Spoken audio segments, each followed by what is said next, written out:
Қазақстандық спортшылар ел үмітін ақтады. Самұрық-қазына демеушілігімен отандық фигурист Денис Тен әлем чемпионатында күміс алқасын тақты. Жеңімпазды туған елінде жанкүйерлері құшақ жая қарсы алуда. Я испытал невероятную гордость за свою страну, потому что она завоевала большое уважение в мире фигурного катания. Денис енді 2014 жылы Сочи қаласында өтетін 12-ші қысқы Олимпиада ойындарына дайындалмақ. Ұлттық әл-ауқат қоры жас дарынға одан әрі қолдау көрсетуді көздейді. Ол Астана президенттік кәсіби спорт клубында жеке жоба ретінде қаржыландырылады.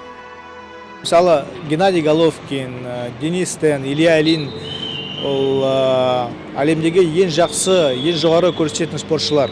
Солар спортшылар біздің туымызды биікке көтеріп, біздің Қазақстан атын шығарып, бүкіл әлемге соны белгілі етіп, солар сондай спортшылар неге енді сондай жеке жоба ретінде біздің президенттік спорт клубына соларға кіруге болмайды. Қор сонымен қатар ұлттық конькишілер федерациясына демеушілік көрсетеді. Федерация намысын Денис Кузин абыроймен қорғай алды. Спортшы Сочи қаласында өткен Олимпиада қарсаңындағы сайыста әлем чемпионы атағына ие болып отыр.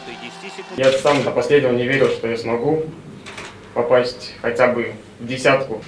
Но через день собрался на следующий день и показал свой лучший бег вообще в своей истории. Жалпы ақ Олимпиадаға жақын қысқы спорт түрлеріне баса назар аударылмақ. Мемлекеттік органдар мен демеушілердің өзара серіктестігі біздің жастарды өзге де үлкен жеңістерге жетелеуі тиіс. Қордың арқасында ақырғы жылдары Лондон Олимпиадасында, міне қазіргі Сочи Олимпиадаға дайындық кезінде біз жақсы көмек байқап отырмыз. Сондықтан сол біздің әл-ауқат қорына спортшылар атынан мың-да-бір рахмет айтқымыз келеді. Келесі жылы Сочиде өтетін Олимпиада ойындарында өнер көрсету үшін Қазақстан 30-ға жуық лицензияны алды. Ендігі кезекте зор сенім мұз айдыны шеберлеріне артылуда.